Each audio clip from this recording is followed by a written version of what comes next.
Hello, everyone. Welcome back to the stage. My name is Jordan French. I'm a journalist on the editorial staff at TheStreet.com financial news publication, also the publisher of Grit Daily. With me is Grant Langston, CEO of eHarmony, 45 million users on the app. Grant, welcome to Web Summit. Welcome to the stage. Thanks, Jordan. Happy to be here. I think you have some news for the audience to share from last week. That's right. I think we are all very happy to share that eHarmony was acquired. It's been many, many months of hard work. It's a company called ProSieben, German telecom giant. They have a subsidiary called Parship, and we're very excited about working with a very large, well-capitalized partner to extend our matchmaking umbrella around the world. Certainly, Grant. eHarmony has been a pioneer in the dating industry. It started a few decades ago. At this point, and a pioneer in many ways. One of those ways in which eHarmony was a pioneer was in adopting early on artificial intelligence engines, machine learning. Yeah. Tell us, though, for the audience, how have those things been valuable for users of eHarmony? Well, it's funny to me, I hear a lot of people talking about personalization or artificial intelligence and how you can design a product to be more suited for one person or another person. But of course, that's our whole business. And it was the first day we started. We don't provide one kind of match for you. We ask you questions about yourself, and what is important to you and your personality, and then we go and build a completely personalized process for you. So we have been doing this a long time. That doesn't mean we've always done a great job of it or that we haven't gotten a lot better. But the genesis of our company was research on married couples. And we took a couple thousand married couples and we gave them a questionnaire to find out how happy they were. And predictably, you had a group of very happy people, somewhat unhappy people, and very unhappy people. And we threw the two middle groups out, and we just asked ourselves, why is this group very happy? They've been together for decades, and they still like each other. And these couples are very unhappy. What is the difference between these two groups? And what we found was that the people who were very happy had about 30 foundational traits that were similar. And the people that were unhappy were missing large chunks of these traits. And so we came to believe that people who are similar in foundational ways have a better long-term relationship together. That's because they have less friction. It's not a terrible thing to have some differences, but couples that have a lot of differences, the friction every day of compromise, what tends to happen is after 5 or 6 or 8 years, one of the people just says, I can't do this anymore. This is too hard. And the marriage or the relationship breaks apart. Couples that are well matched in these ways, they don't even understand sometimes why their relationship is so good. It just seems to ride easy. And that's because they have a lot of fundamental agreement about the areas of life. Just to give you an example of something that we match on that I think not a lot of people think about, but ambition. If you are a person who has a certain opinion about ambition and your partner doesn't share that opinion, it's the kind of thing that gnaws away at the relationship. If you are a person that loves to work, you have a lot of business goals, or you want to be successful, if your partner's not, they may see that as workaholic or as someone that doesn't value the relationship, or why are you gone all the time? You don't understand. The person who is not ambitious, the other person may see them as lazy. So that's just one of the areas that I think people don't think about as being fundamental to success over a long term, and that we discovered was very important. Yeah, certainly. Thanks for that, Grant. One of the things that we've also witnessed, specifically with eHarmony, is a more recent migration from what are very visual, short-term apps, Bumble, Tinder, Match.com stack of dating apps, towards something more long-term Can you tell us why you're starting to see that movement, especially among Gen X, Gen Y, and globally? Well, part of it is just the human animal. 21-year-olds tend to not really want to be in a serious relationship. And as they move forward, as they, become 20-somethings, late 20-somethings, that increases, and then into their 30s, people just want to build a life with someone. Maybe they don't want marriage, but they want something meaningful. And so if you think back 5, 6, 7 years ago, 20-somethings were not in the online dating market. They just didn't think they needed it. They were doing what young people always do. They were going out with all their friends and meeting people and having relationships that way. And Tinder changed all that. And I think we owe them a real debt of gratitude for bringing the 20-something cohort into the marketplace. But of course, most people don't want to casually date forever. And once you've made that decision that, I think I really want to be with somebody and have a life, maybe build a family, Tinder may not be the best option for you. And so we find that we get a lot of people who have got swipe fatigue and they're ready for a different experience. So it has been a benefit to us in a lot of ways. So I want to pull out also some of the data that you have. There's a stack of kind of science behind eHarmony's algorithms, its machine learning and how it matches. But when we were talking earlier, there was one particular question or segment, and that was politics. Yeah.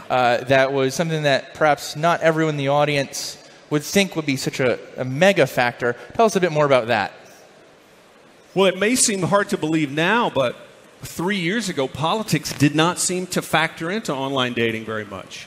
Most people felt like if I can be matched with someone that's a good person, that's attractive, that suits me in a number of ways, I don't really care what their politics is.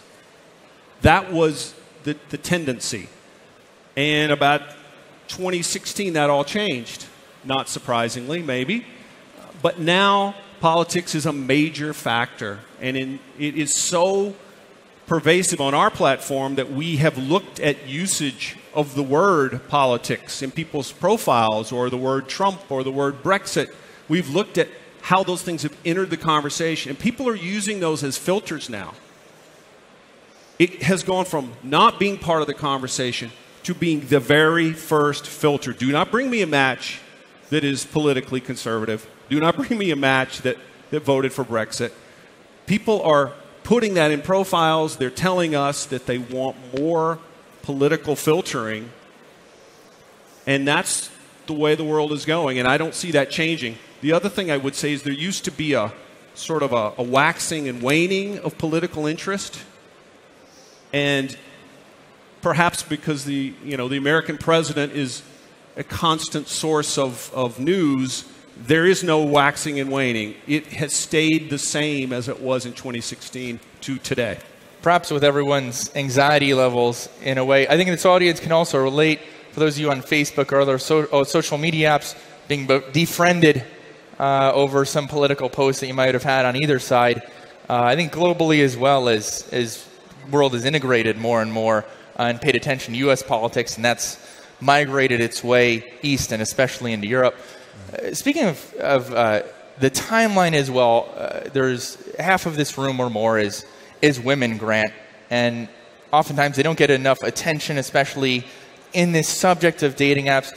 A lot has changed for women around the world. You look back 30 years, especially 50 years, they didn't have necessarily the income to make the choices that they could today. Certainly 100 years, it's been an absolute extreme contrast. What is the dating market looking like for them? Well, I think this is a very complicated subject. eHarmony, unlike almost all of our competitors, is majority women. We're probably 55-45. And it tends to be that way because we are about building relationships.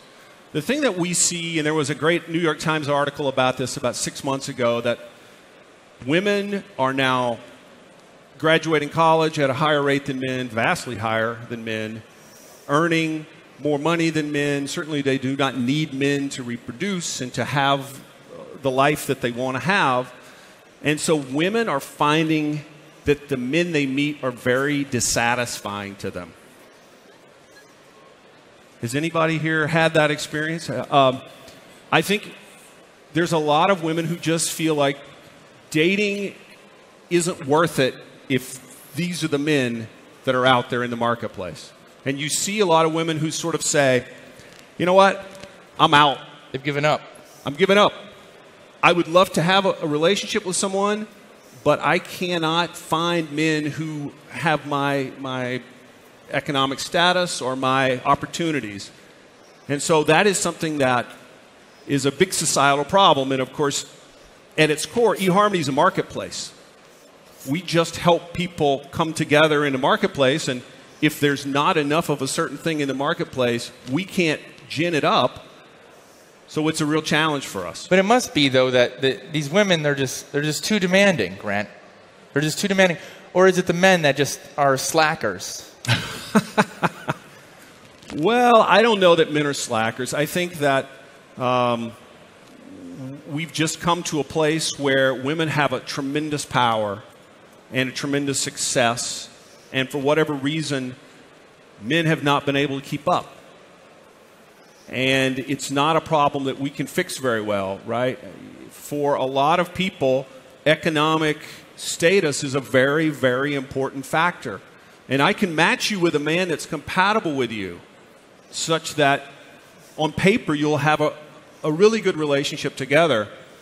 But if he is not someone who has a job that, you know, puts him in your category, a lot of women just aren't interested in meeting him. And I totally understand that.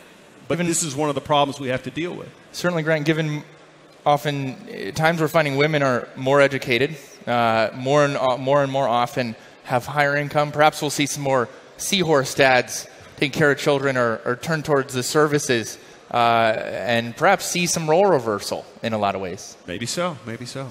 Certainly. I do want to touch on your background a bit and then definitely open up to questions. I'm all about the audience and including all of you. So we'll populate your questions from the slide up. I think they're here. We can pop them on the screen too. For those of you who don't know, Grant is also a Southern rock star out of Auburn, Alabama. Rock star, I don't know about that. You still play guitar? I do play in a band, and I love music, and I came to California to play music, and I've done a lot of that. So it's something that I love, and that's important to me, yeah. And you've recently opened for a few bands out there, is that right? Yeah, I mean, I have a sort of an avocation, right? And it's something that I do with a lot of passion. It's hard to manage, frankly, life, but I have a very understanding wife, so it works out. Hopefully that, well, first I should say congratulations on balance that with your career, and also congratulations on the acquisition. Let's go to some great questions here, a whole bunch of them from the audience. Also, I want to remind you, you can also vote to raise the level of the questions. First one, Grant, you can read it yourself too. Do you think in the future people will use matchmaking using their DNA, like genetic DNA, to produce the best offspring instead of love? Well, I get asked about DNA a lot, and the truth is we could do this today. This isn't an issue of can we, it's should we, and really it's an operational question. You know, I have a tough time getting people to answer 150 questions. Would they really want to swab their cheek and put it in a vial and mail it out? I'm not sure they would. Also, when you're talking to people about matching, geography is way more important than DNA to most people. They want someone in their area. Age, much more important than DNA. They want someone that's in the age range they like. So it's like a lot of things. It makes sense from one angle, but I'm not sure people really want it, not on a scale. It's something that, though, is very doable from a scientific standpoint. And, of course, a lot of you are probably familiar with the research about sniff testing where they ask women to smell men's T-shirts. And what they did was test the DNA compatibility of the subjects, and what they found was that women were more attracted to the smell of men that they were DNA compatible with. Looking for the pheromones. Is that right? Exactly. So there's something here, but it's probably 5-8 years away. Now, a corollary to that is something that a lot of this audience already knows also in kind of popular culture, and that is generally Asian women do really well on dating apps. Asian men, there's quite a gap between that cohort on a gender basis. Same for black women, in particular, in relationship to black men. Can you explain why that phenomenon exists, especially on dating apps?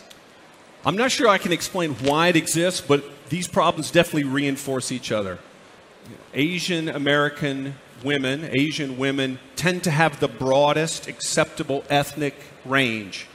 And therefore, Asian men who have one of the most narrow ethnic ranges find they don't get enough matches. And it totally makes sense that it would be that way. Why do Asian men mostly want to date their own ethnicity? I do not know.